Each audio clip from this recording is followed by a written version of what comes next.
$7 million can vanish in the time it takes to brew a cup of coffee, but a human being, especially a woman 7 months pregnant, is supposed to be harder to erase. Dominic Caine thought he was the predator. He thought the world was a chessboard he had already mastered, sleeping soundly in his penthouse with his young mistress, while his wife, Audrey, sat in the dark just down the hall. But when the sun rose over Chicago that Tuesday, Dominic didn't just wake up to an empty bed. He woke up to a life that had been systematically deleted. No money. No wife. No baby. And the only thing left behind was a single, terrifying notification on his phone that would ruin him forever. The silence in the penthouse on the 42nd floor of the Meridian Tower was usually the kind that cost money. It was engineered silence, triple-paned glass blocking out the roar of Chicago traffic, thick Persian wool absorbing the hum of the HVAC. But at 6:13 a.m. on October 14th, the silence felt different. It felt heavy. Dominic Caine rolled over, his heavy arm draping over the side of the California King mattress. His hand brushed against warm skin. It wasn't his wife. The woman groaned softly, shifting in her sleep. Jessica Vane. 24 years old, smelling of expensive vanilla and the arrogance of being the CEO's favorite distraction. Dominic blinked, the fog of the previous night's scotch and sleeping pills slowly lifting. He looked at Jessica's sleeping face, smooth, untroubled. She was beautiful, yes, in a sharp, modern way. But seeing her here, in the master bedroom, suddenly sent a spike of irritation through him. Audrey was supposed to be at her mother's in Wisconsin for the week. That was the arrangement. That was the lie. Dominic sat up, rubbing his face. He needed to get Jessica out before the housekeeper, Marta, arrived at 8:00. He reached for his iPhone 15 Pro on the nightstand to check the Hang Seng Index. The screen didn't show the stock market. It showed a series of notifications from First Republic Bank, Chase Private Client, and his offshore holding firm in the Caymans, Obsidian Trust. 04:12 a.m. Transfer initiated. $2,400,000 to Swift ending in 8892. 04:14 a.m. Transfer initiated. $1,850,000 to Swift ending in 8892. 04:18 a.m. Liquidation of asset, BTC wallet ending in X993.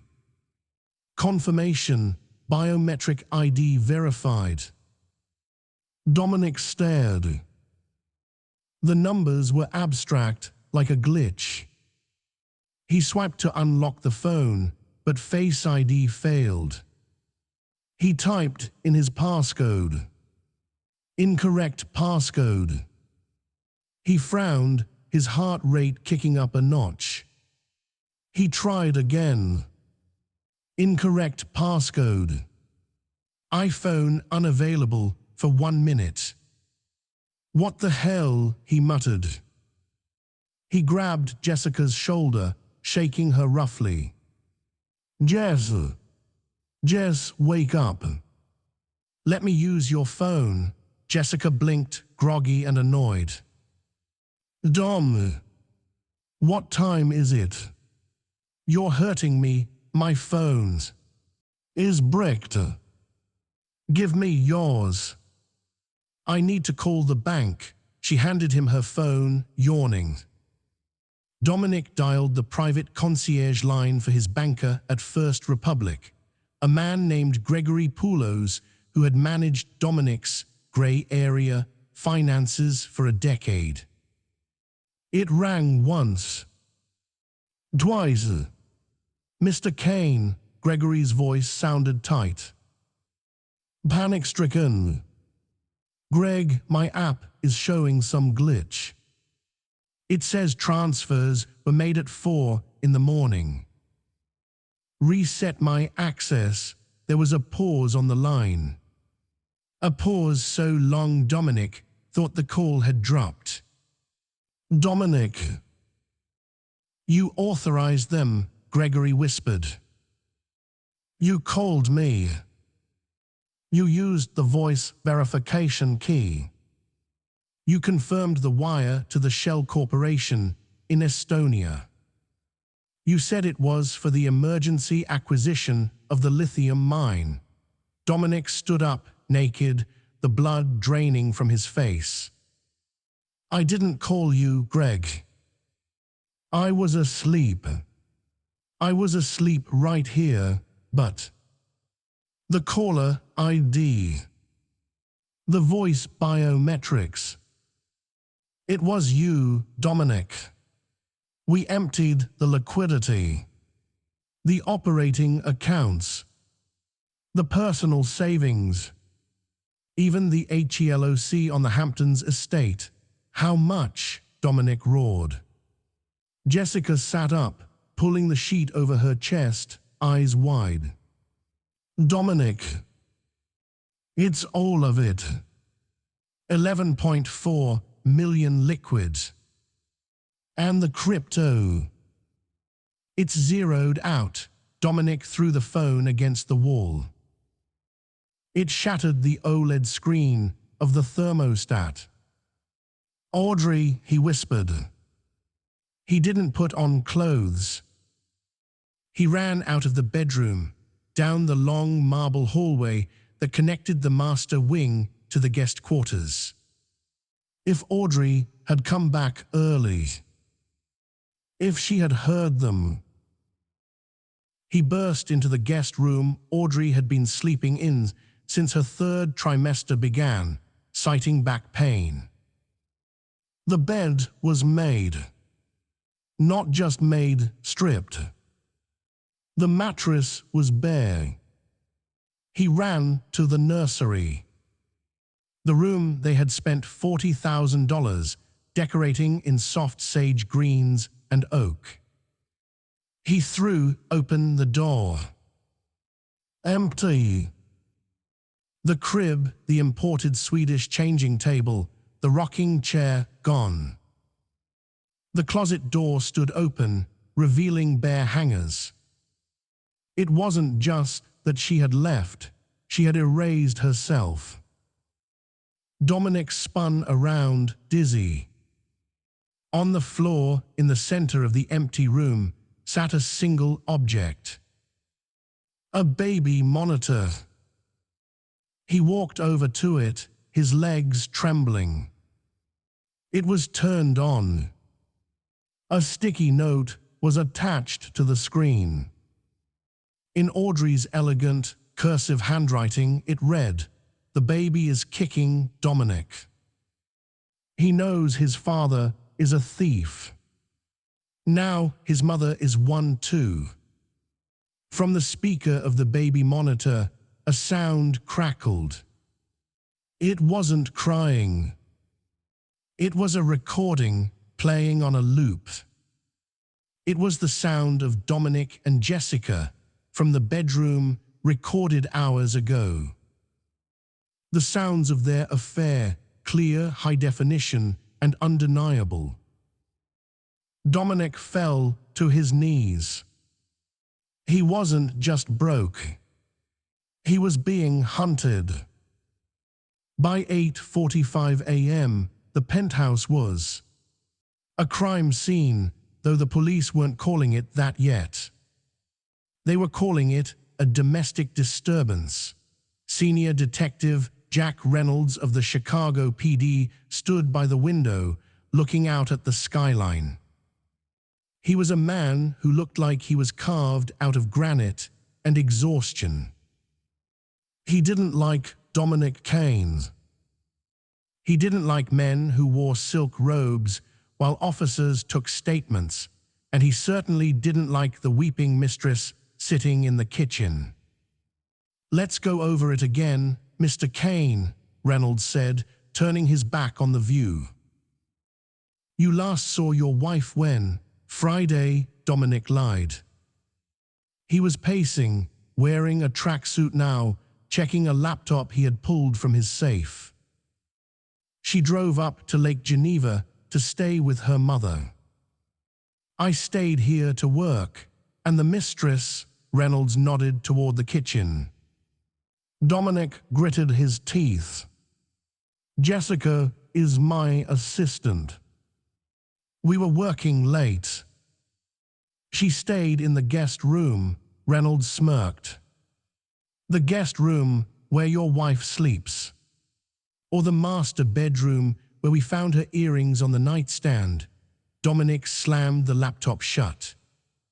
"My wife has kidnapped my unborn child and stolen nearly $12 million, detective.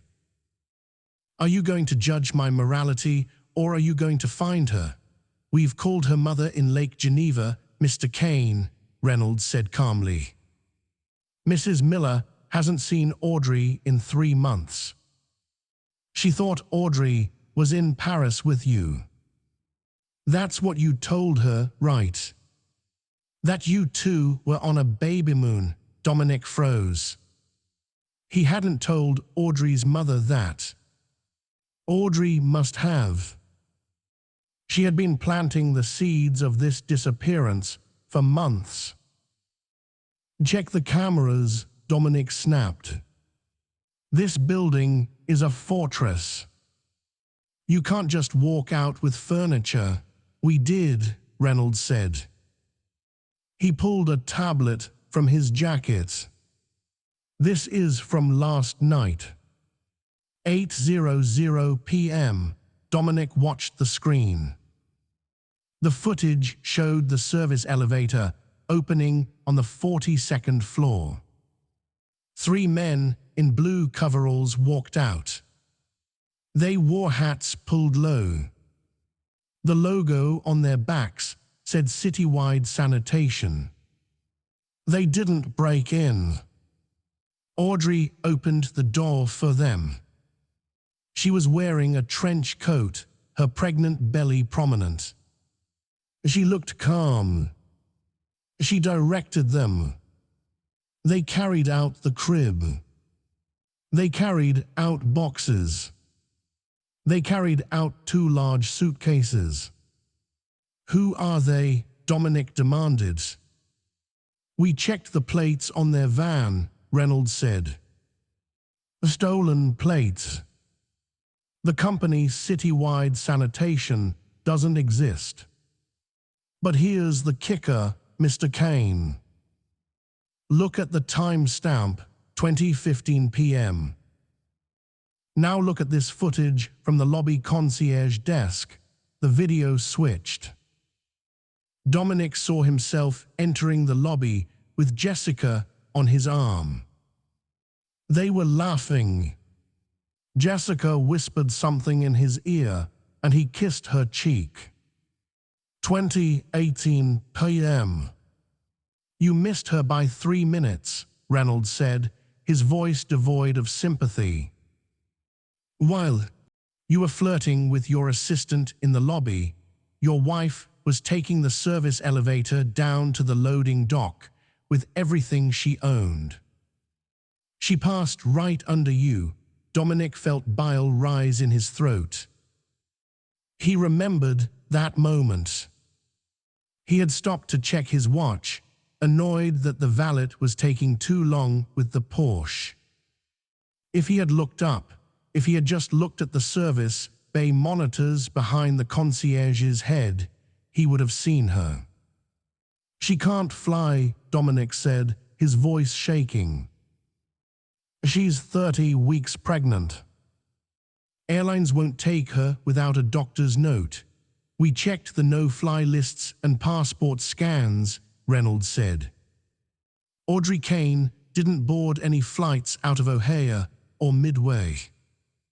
But Reynolds paused, swiping the screen. A woman named Valerie Vane did. Dominic looked at the kitchen where Jessica Vane was sobbing into a tissue. Valerie Vane, Dominic asked. Jessica's sister. I don't have a sister, Jessica wailed from the other room. Reynolds stepped closer to Dominic. Someone used a passport with Jessica Vane's last name and your wife's face. But the hair was different. Blonde. Jaune. And she wasn't pregnant. What do you mean, not pregnant? Dominic whispered. The TSA scans show no pregnancy, Mr. Caine. The woman who boarded the flight to Zurich last night was about 130 pounds. Your wife is 7 months along. Unless she gave birth in the van on the way to the airport, she was wearing a prosthetic. A fake belly, the room spun. The nursery. The doctor's appointments he never went to because he was too busy. The ultrasound photos she texted him, always digital, never the printout. Oh, she was never pregnant. Oh, she might have been, Reynolds said, closing the tablet. Or maybe she just needed you to believe she was, so you wouldn't ask why she was getting fat, or why she needed new clothes, or why she needed a separate bedroom. Reynolds leaned in. You didn't just lose your money, Dominic. You lost a baby that never existed. She played you. And honestly, she played you perfectly. The forensic accounting team arrived at noon. Leading them was a woman named Sarah Jenkins, a sharp-eyed auditor who had worked cases involving cartel money laundering. She didn't look impressed by the Meridian Tower. Dominic sat at his dining table, watching his life being dissected. He had called his lawyer, Preston O'Malley, a man who cost $1,200 an hour and was currently looking very pale. It's worse than we thought, Dom, Preston said, looking at a spreadsheet on his laptop. How can it be worse than zero? Dominic snapped. She didn't just take the cash. She triggered the tax liabilities. Dominic's blood ran cold. Dominic Caine was a consultant for venture capital firms. In reality, he moved money for people who didn't want to be seen moving. Money. He took a 5% cut. To hide his own income, he used a complex web of wash sales and offshore entities in Malta and Cyprus. Explain, Dominic said. When she liquidated the accounts, Preston whispered, lowering his voice so the police in the hallway couldn't hear, she didn't just wire the money out. She filed digital tax forms for every single transaction under your social security number. She reported the capital gains. She reported the offshore holdings. Dominic stared at him. Oh, she reported me to the IRS. She legitimized the theft, Dominic. By reporting it as income and then moving it, she made it look like you were cashing out to flee the country. The IRS just received automated flags for $11 million in unreported income. They aren't going to look for a thief. They are going to look for you for tax evasion. She framed me with my own money, Dominic realized. Just then, Jessica Vane walked into the dining room. She had stopped crying. She looked angry now. "I'm leaving, Dom," she said, grabbing her purse. "I can't be here for this. My dad is going to kill me if he sees this on the news." "Sit down, Jessica," Dominic barked. "You're not going anywhere. The police think you're involved." "I'm not involved," she screamed. "I'm the victim here. She stole my identity. She used my last name for her passport." Dominic looked at her. Really looked at her. "How did she get your passport info, Jess?" Jessica froze. I don't know. Maybe from the office HR files. We keep those files encrypted," Dominic said, standing up. He walked toward her, his eyes dangerous. "Audrey never came to the office. She never had access to the server." "I don't know," Jessica backed away. "Did you ever bring work home?" Dominic asked. "To your apartment," Jessica's eyes darted to the side. "Sometimes. And did you ever meet Audrey?" "Without me," Jessica swallowed hard. The silence stretched. "Once," she whispered. "About 4 months ago." "See?" "She came to my apartment." Dominic stopped. "Audrey went to your apartment. She brought me coffee," Jessica said, her voice trembling. "She said she knew about us. She said she didn't care. She said you were exhausting and she was just staying for the baby. She wanted to make a deal. If I kept you happy and distracted, she wouldn't file for divorce until after the birth." Dominic laughed. A dry, humorless sound. "And you believed her? She was nice. She sat on my couch, we drank coffee, she cried a little about her hormones." Jessica stopped. Her eyes went wide. "What?" Dominic demanded. "She asked to use my bathroom. She was in there for a long time. My purse was on the kitchen counter. My passport was in it because I was applying for that visa for our trip to Milan." Dominic closed his eyes. "She didn't come to make peace, you idiot. She came to clone your life. She scanned your passport. She probably lifted your fingerprints off the coffee mug. But the biometrics," Preston, the lawyer, interrupted. "The bank said your voice authorized the transfer." Dominic looked at the baby monitor still sitting on the floor. The one that had been playing the recording of him and Jessica.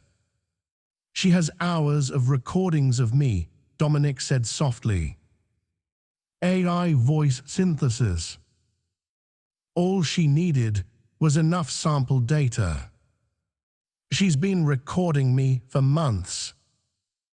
She built a model of my voice." He looked at the window at the vast city of Chicago.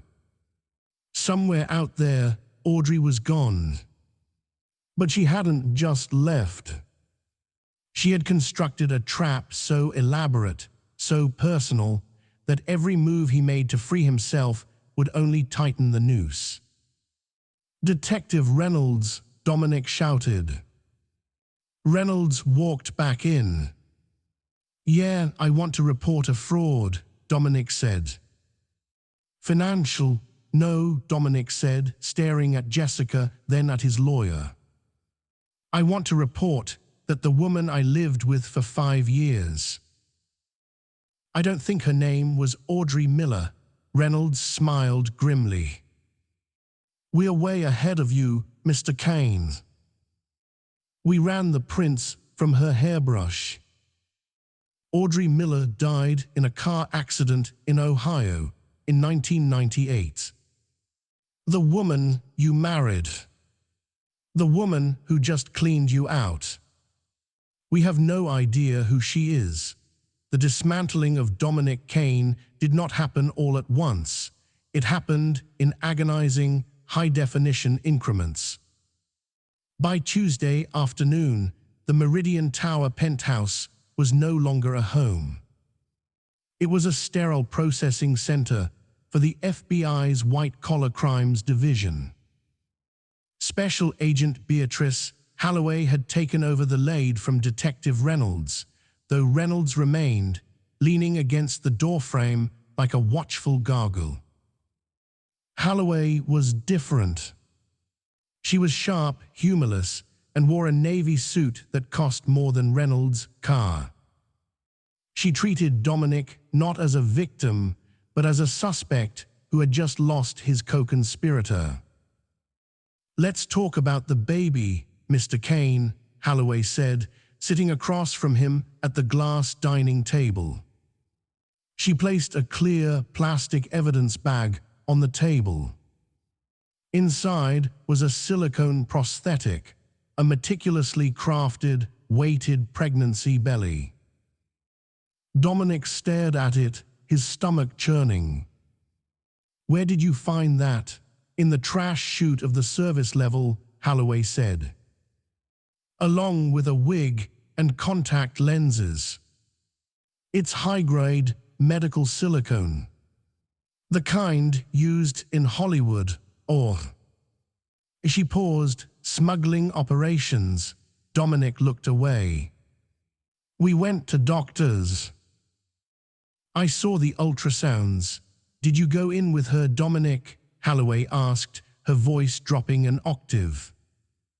"Did you actually stand in the room while the gel was applied to her stomach? Or did you sit in the waiting room, checking your emails while she went back alone?" Dominic opened his mouth to argue, but the memory washed over him. July 14th. The 20-week scan. He had been on a call with Tokyo. He had stayed in the lobby of the medical center. She had come out 40 minutes later, weeping tears of joy, waving a glossy printout of a fetus. I waited in the lobby," he whispered. "We checked the clinic records," Holloway said, sliding a file across the table. "Audrey Miller, or whatever her name is, booked the appointments. She paid in cash. But the ultrasounds, they're stock images, Dominic. You can buy them online for $50. You can even customize the name on the header." She wasn't seeing an obstetrician. She was seeing a dermatologist for chemical peels during those hours. Dominic felt the blood drain from his face. Why fake a pregnancy? She could have just left. Because of the prenuptial agreement, Preston O'Malley, Dominic's lawyer, interjected from the corner. "He looked sick." Clause 14, Section B. Dominic looked at Preston. "The infidelity clause." "No," Preston said, wiping sweat from his forehead. "The heir clause. The trust fund activation. If a child is conceived and reaches the 3rd trimester, the primary trust, the one protecting your deepest assets, automatically unlocks to allow for family restructuring. It grants the spouse limited power of attorney for medical and estate planning purposes." Dominic slammed his fist on the table. "She didn't want the baby. She wanted the signature authority. She needed you to believe she was carrying your legacy, so you would sign the amendment to the trust," Preston confirmed. "That document you signed 3 months ago. The one she said was for the hospital insurance. Yes, that was the power of attorney. She used it last night to override the biometric locks at the bank. The bank thought she was acting on behalf of the family estate. The room went silent. The brilliance of it was suffocating. She hadn't just picked his pocket. She had used his own ego, his desire for a son, to hand her the keys to the vault. "We have a problem," Reynolds said, stepping forward. He had been on his phone. "We traced the car service that picked her up from the loading dock. Did you find the driver?" Dominic asked, hope flaring. "Yeah. We found him," Reynolds said grimly. "In a parking garage at O'Hare's. Unconscious. He's waking up now, but he says a woman in a blonde wig knocked him out with a taser, and the car, gone. But we found something else in the trunk of his taxi that she left behind." Deliberately, Reynolds placed a small, velvet jewelry box on the table. Dominic recognized it immediately. It was the box for the diamond tennis bracelet he had bought Audrey for their second anniversary. "Open it," Reynolds said. Dominic's fingers trembled as he flipped the lid. The bracelet was gone. Instead, there was a USB drive. "Plug it in," Holloway commanded. Dominic retrieved his laptop, the only one the FBI hadn't seized yet, and inserted the drive. A video file popped up. The timestamp was from yesterday morning, hours before the theft. The video opened. It was Audrey. She was sitting in this very room, in the chair Dominic was sitting in now. She was wearing a white dress, looking serene, beautiful, and terrifyingly calm. She wasn't wearing the fake belly. Her stomach was flat. She looked directly into the camera lens and smiled. "Hello, Dominic," the woman on the screen said. Her voice was soft, the same voice that had whispered, "I love you" for 5 years. "If you're watching this, you've figured out the money is gone. You're probably angry. You're probably terrified of the tax man. But mostly, you're confused. You're wondering who I am." She leaned forward, resting her chin on her hand. "You never asked, did you? In 5 years, you never once asked about my childhood, where the answers didn't revolve around you. You liked that I was quiet. You liked that I had no family drama. You liked that I was a blank slate. Well, Dominic, a blank slate is just a mirror. I became what you wanted so I could take what you had." She paused, taking a sip of water. "I didn't take the money because I hate you. I don't hate you. You're just collateral. A business transaction. But I did leave you a gift. Check the vent behind the master bed headboard. Consider it my severance package." The screen went black. Dominic ran. He sprinted down the hall, Holloway and Reynolds close behind. He tore into the master bedroom, shoving the heavy oak bed frame aside with a strength he didn't know he had. He ripped the vent cover off the wall. Inside, taped to the ductwork, was a thick manila envelope. Dominic tore it open. Photos spilled out. Hundreds of them. Photos of Dominic meeting with corrupt city officials. Photos of Dominic handing cash to union leaders. Printouts of emails Dominic had deleted years ago, emails arranging the illegal dumping of chemical waste from his factories. And on top of the pile, a note. These have also been sent to the New York Times, the Chicago Tribune, and the Department of Justice. The timestamp on the email is set for 24 hours after I leave. By the time you read this, the world knows who you really are. Dominic dropped the envelope. He fell back against the wall, sliding down until he hit the floor. She hadn't just stolen his future. She had exhumed his past. "Mr. Caine," Agent Holloway said, her voice cold as ice. She pulled a pair of handcuffs from her belt. "You have the right to remain silent." 72 hours later, Dominic Caine was out on bail. The bond had been set at $5 million, an amount he couldn't pay because his accounts were frozen. It was Jessica Vane, of all people, who had put up her parents' property as collateral. She picked him up from the Cook County Jail in a nondescript sedan. She wasn't the glitzy, arrogant mistress anymore. She wore no makeup, sweatpants, and looked like she hadn't slept in 3 days. "Why?" Dominic asked as he got into the car.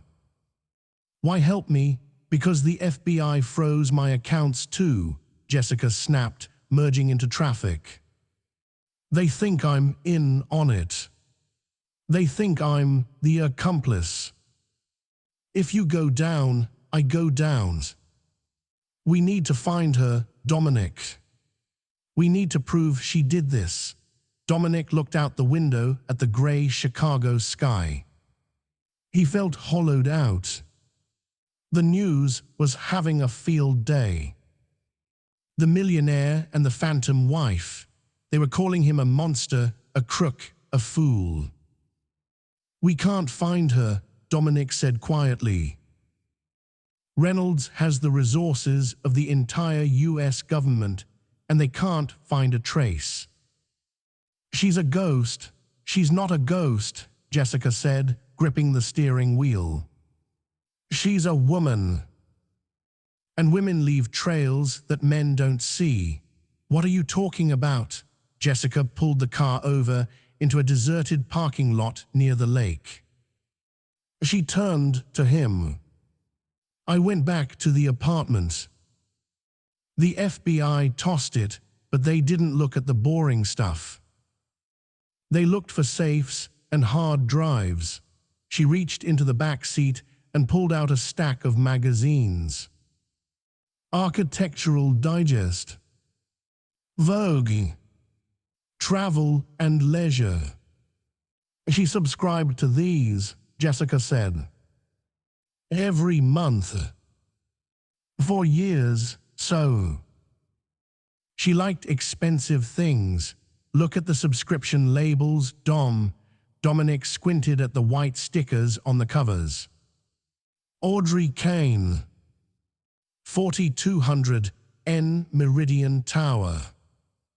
Audrey Caine, 4200 N Meridian Tower. "I don't see it," Dominic said. "Look at the ones from 3 years ago," Jessica said, handing him an older issue from the bottom of the stack. The label was peeled off, but the sticky residue remained. Jessica held it up to the light. You could see the faint imprint of the dot matrix printing that had transferred onto the glossy cover. It didn't say Audrey Caine. It said M. Black. P.O. Box 892, Seattle, WA. M. Black, Dominic whispered. "I ran the P.O. box," Jessica said, her eyes feverish. "It belonged to a Meredith Black. It was closed 2 years ago." But before that, Meredith Black was a registered nurse in Seattle. A nurse, Dominic said. That's how she knew the medical terminology. That's how she knew how to fake the charts. It gets better, Jessica said. I looked up Meredith Black. She was married to a tech CEO named Jason Thorne in 2018. And Jason Thorne committed suicide in 2019 after his company was audited for massive embezzlement. He lost everything. He claimed his wife had set him up, but no one believed him because he was a known gambler.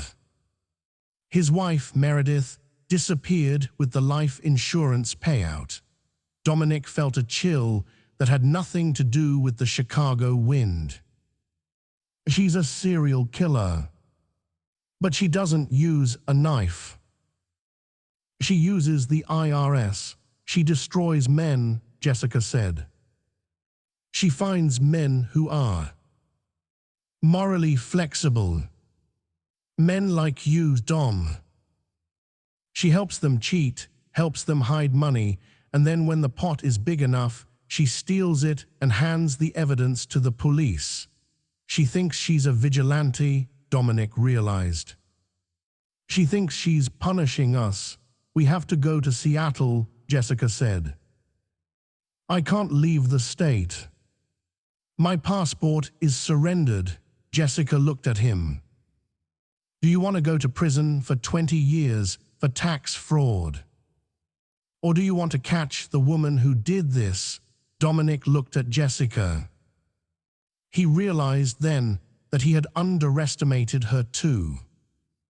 Under the pressure, the vanity had stripped away, leaving something desperate and sharp. We drive, Dominic said. If we drive straight through, we can be there in 30 hours. The drive to Seattle was a blur of caffeine, paranoia, and silence. They swapped driving shifts, sleeping in brief, fitful bursts. They paid for gas with cash Jessica had hidden in her apartment. They avoided toll roads. They were fugitives hunting a phantom. They arrived in Seattle on a rainy Friday morning. The city was gray, mirroring Dominic's mood. They went to the address associated with the old Poe box, a mail center in a strip mall in Bellevue. It was a dead end. The box had been closed for years. Think, Dominic paced the wet pavement. She's meticulous. She doesn't make mistakes. Leaving that magazine label was a mistake. Why would she keep old magazines? She didn't keep them, Jessica said, leaning against the car. She collected them. Look at the issues she kept.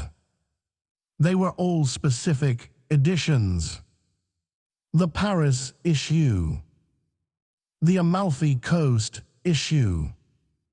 The Swiss Alps issue.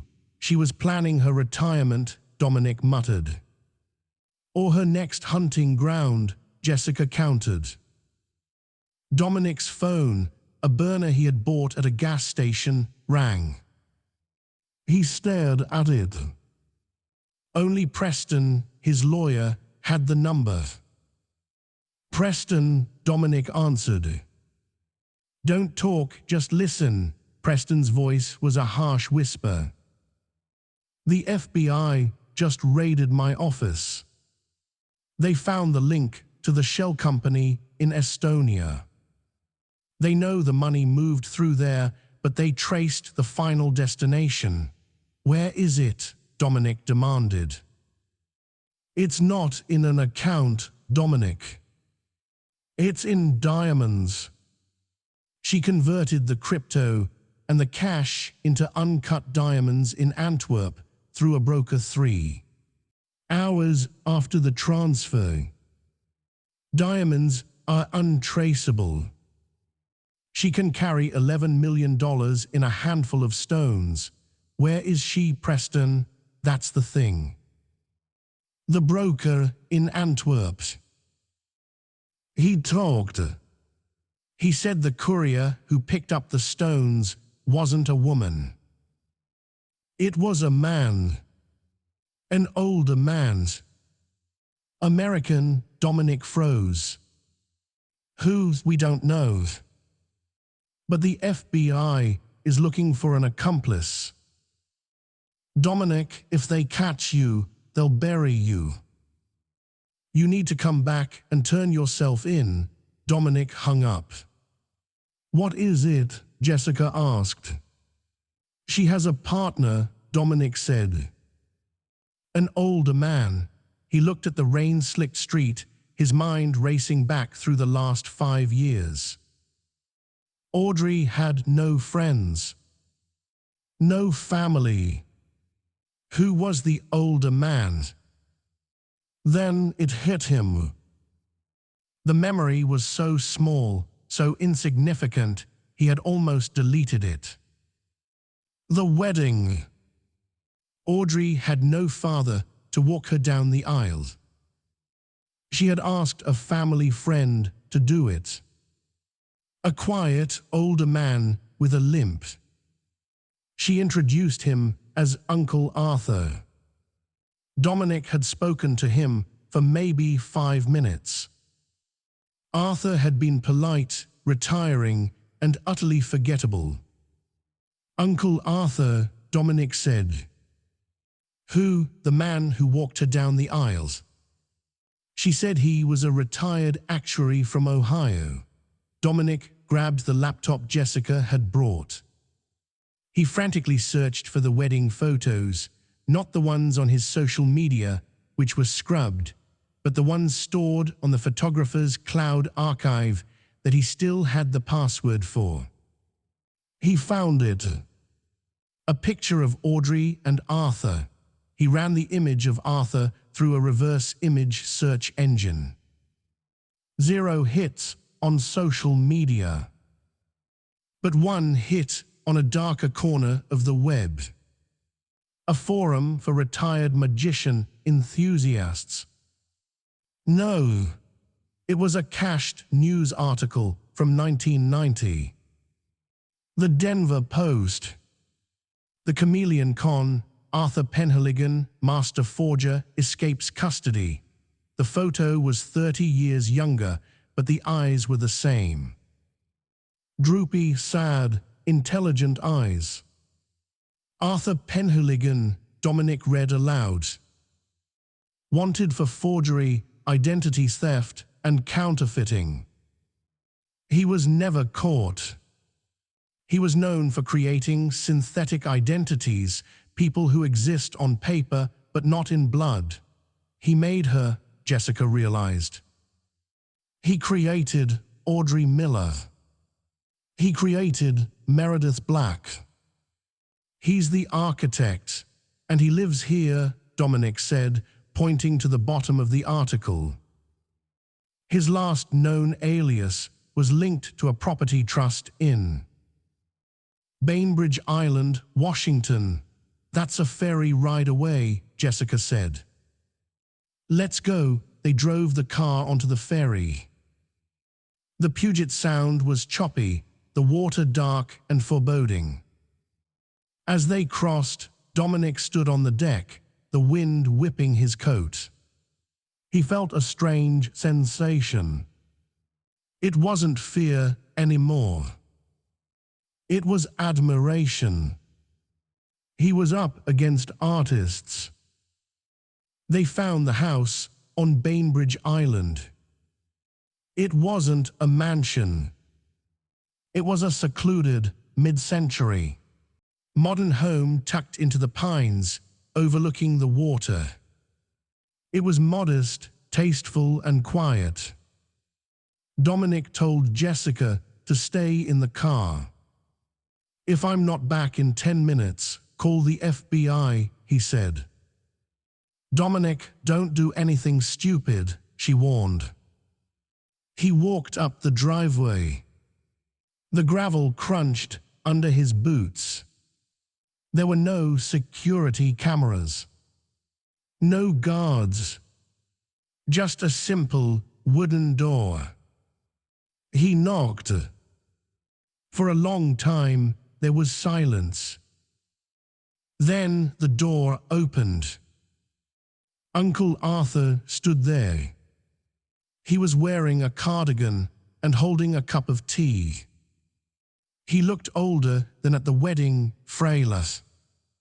But his eyes were sharp. He didn't look surprised. "Hello, Dominic," the old man said. "You made good time. We didn't expect you until tomorrow." Dominic pushed past him into the house. "Where is she?" "She's in the garden," Arthur said calmly, closing the door. "She's cutting hydrangeas." Dominic walked through the living room. It was filled with books. Real books, not props. He walked to the sliding glass doors that opened onto a lush, rain-soaked garden. And there she was. She wasn't wearing the wig. Her hair was its natural color, a deep, fiery red. She wasn't wearing designer clothes. She wore jeans and a thick wool sweater. She looked healthier, stronger than the Audrey he knew. She was kneeling in the dirt, pruning a bush. She heard the door slide open. She didn't jump. She stood up slowly, brushing the dirt from her knees. She turned to face him. She held a pair of gardening shears in her hand. "Hello, Dom," she said. Her voice was different too. Deeper. Less breathy. "Give me the diamonds," Dominic said, stepping onto the patio. She smiled. It wasn't a cruel smile. It was almost pitying. "The diamonds are gone, Dom. Arthur mailed them this morning." "Mailed them where?" "To the pension funds of the companies you stripped," she said. "To the families of the workers you fired when you liquidated the steel mill in Gary. To the cleanup fund for the river you polluted." Dominic stared at her. "Are you?"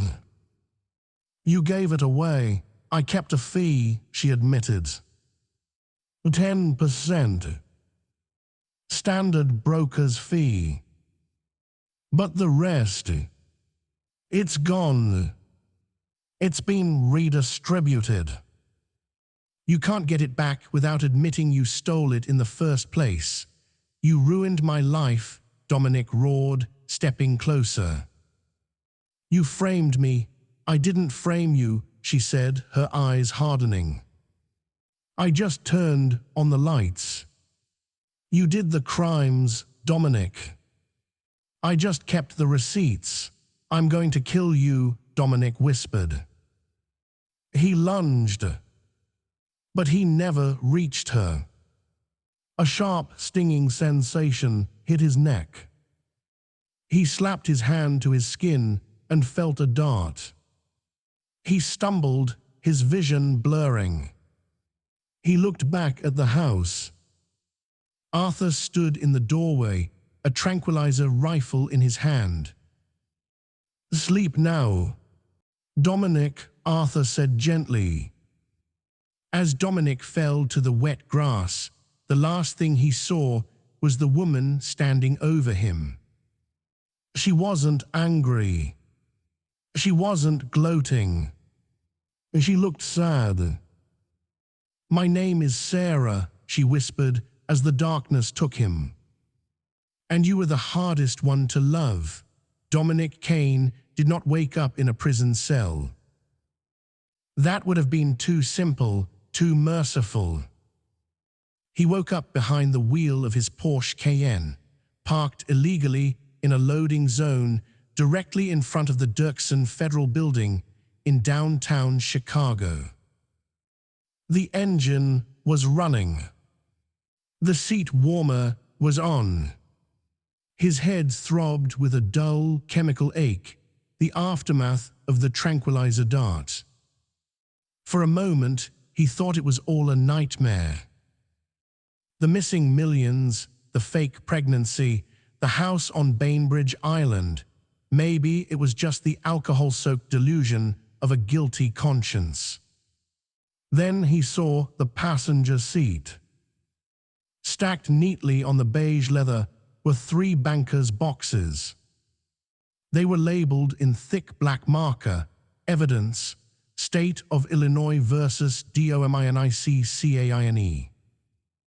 Taped to the steering wheel was a single index card with a phone number and a note. Call Agent Holloway. Tell her you're ready to surrender. It's the only dignity you have left. Dominic scrambled for the door handle, but his limbs felt heavy, uncoordinated.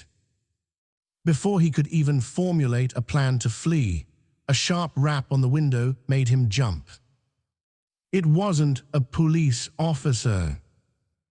It was a news crew. A camera lens was pressed against the glass, the red recording light blinking like a demonic eye. Behind them, he saw flashing blue lights. They had been waiting for him. They had been tipped off. "Mr. Caine," a reporter shouted through the glass. "Mr. Caine, is it true you're turning yourself in for the pension fund embezzlement?" Dominic slumped back against the headrest. She hadn't just defeated him, she had directed the final scene of his destruction. The unraveling the next 6 months were a slow-motion car crash that the entire country watched with glee. The trial of Dominic Caine became the most sensational white-collar case since Madoff, but with a twist that made it irresistible to the tabloids: the phantom wife. The prosecution, led by a ruthless assistant U.S. attorney named David G. Hartman, didn't even need to work hard. The evidence Audrey or Sarah, or whatever her name was, had compiled was forensic perfection. Every time Dominic tried to speak, tried to explain that he was the victim of a grand larceny, his own lawyer, Preston O'Malley, silenced him. "You don't understand, Dom," Preston hissed during a recess on the 3rd day of the trial. "We cannot mention the wife. She stole $11 million, Dominic whispered furiously, his hands shaking in cuffs. "If we admit she stole it," Preston explained, rubbing his temples, "we have to admit what she stole. That money was illegal, Dominic. It was proceeds from the unregistered sale of lithium futures and the gutted pension funds. If you claim it was yours, you are confessing to a Class A felony. If you shut up, we can maybe argue ignorance and get you 10 years instead of 20. So Dominic sat there silent while the world painted him as a monster. He learned that the diamonds Arthur had mailed were real, but they hadn't gone to a fence. They had arrived, anonymously, at the offices of the Pension Benefit Guarantee Corporation, accompanied by a manifest detailing exactly which workers had been defrauded.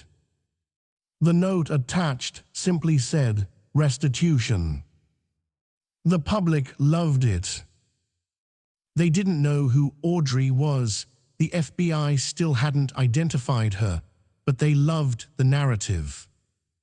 The internet dubbed her the Robin Hood of the Gold Coast. Dominic Caine was just the villain who got caught.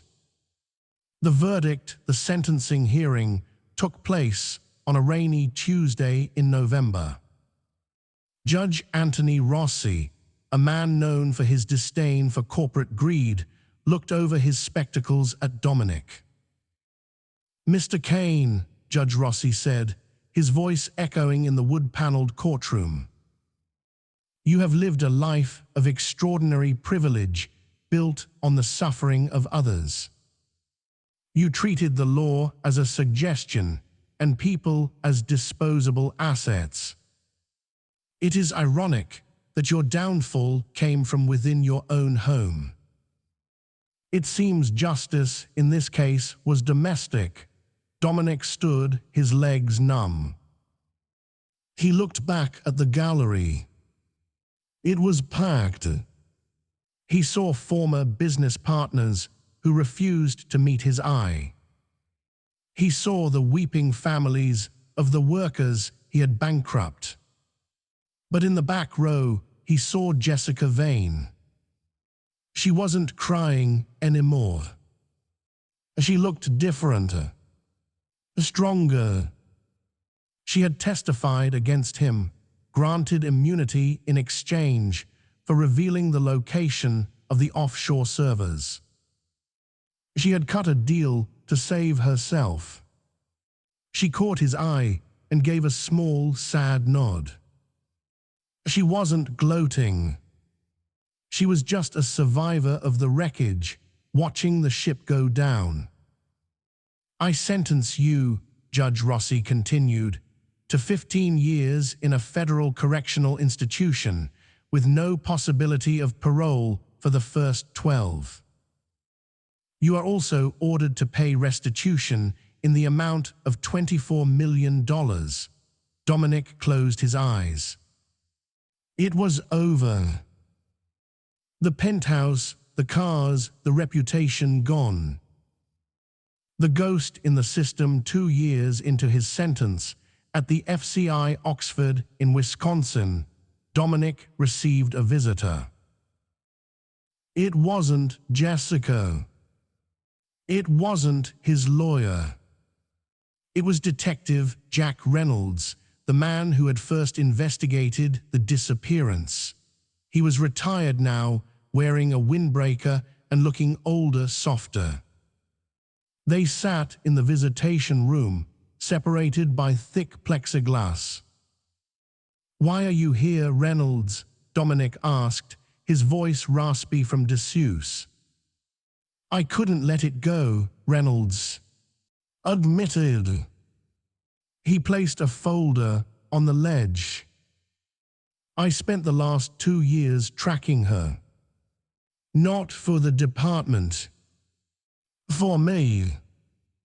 I needed to know." Dominic's heart skipped a beat. "Did you find her?" "No," Reynolds said. "You don't find people like that. They don't exist. But I found her trail." He opened the folder and pressed a photo against the glass. It was a black-and-white yearbook photo from 1998. A high school in rural Oregon. The girl in the photo had braces and frizzy hair, but the eyes, the sharp, intelligent eyes, were unmistakable. "Her name was Catherine Joyner," Reynolds said. "Her father was a union rep at a lumber mill.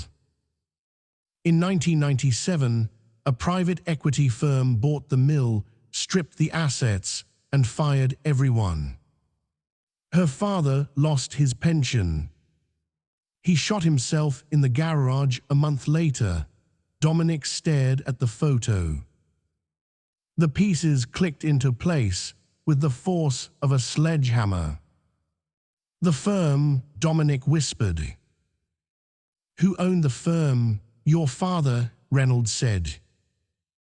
"Caine Capital." "You were just a junior analyst then, Dominic. But you signed the liquidation order. Your signature was on the eviction notice for her family's home." Dominic felt the air leave his lungs. "It wasn't random. It wasn't just about money. It was a 20-year revenge plot. She hadn't just picked a rich mark, she had hunted the specific lineage that destroyed her family. She didn't just want your money," Reynolds said, pulling the photo back. She wanted you to feel exactly what her father felt. The helplessness. The erasure. The shame. Where is she now? Dominic asked. Reynolds smirked. That's the best part. We got a hit on a facial recognition scan last week. Monaco. The Grand Prix. Reynolds slid another photo against the glass. It was grainy, taken from a distance. It showed a woman on the deck of a yacht. She was blonde again.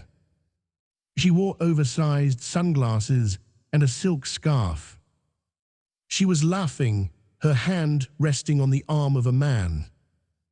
The man was Gregor Volkov, a Russian oligarch known for arms dealing and sanctions evasion. She's working, Reynolds said. Volkov is worth $2 billion. And from what I hear, he's just as dirty as you were. She's not retired, Dominic. She's escalating. Dominic looked at the photo. He looked at the woman who had slept beside him for 5 years, the woman who had pretended to carry his child, the woman who had systematically dismantled his life.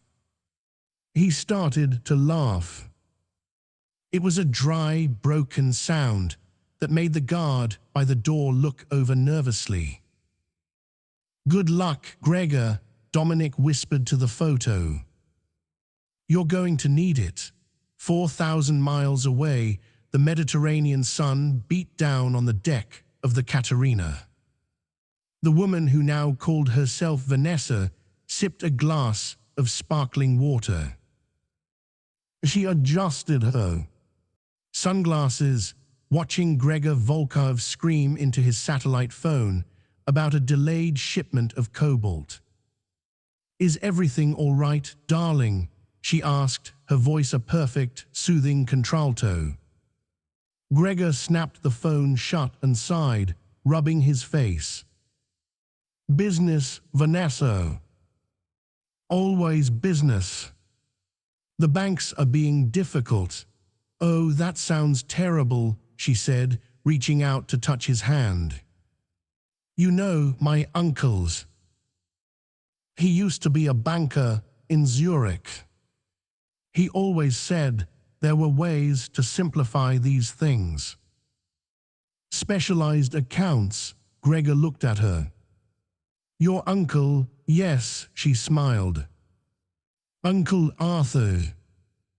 He's retired now, but he still consults for family. Maybe he could help you. He's very discreet. Gregor smiled, the tension leaving his shoulders. He squeezed her hand. You are too good to me, Vanessa. What would I do without you? You'd probably be much richer, she thought.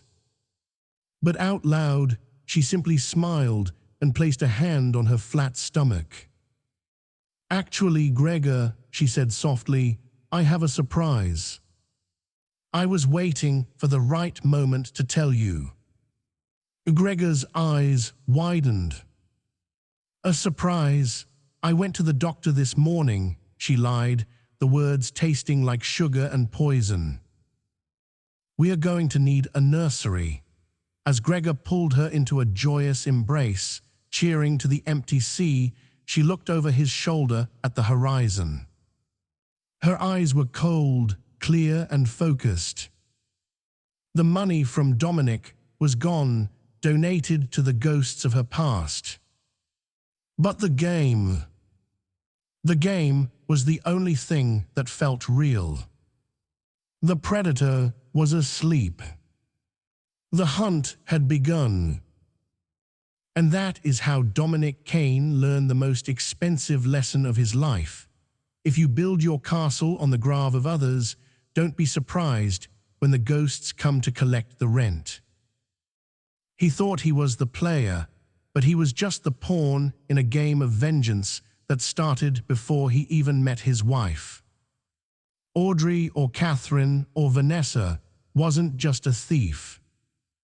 She was calmer in high heels.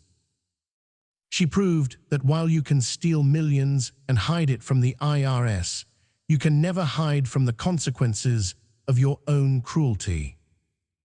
Dominic sits in a cell in Wisconsin today, not because he lost his money, but because he underestimated the woman sleeping beside him.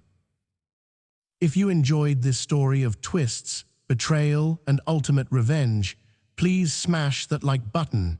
It really helps the channel grow. And if you haven't already, subscribe and hit the bell notification so you don't miss next week's story. I've got a case coming up about a lottery winner who disappeared in a submarine. You won't want to miss it.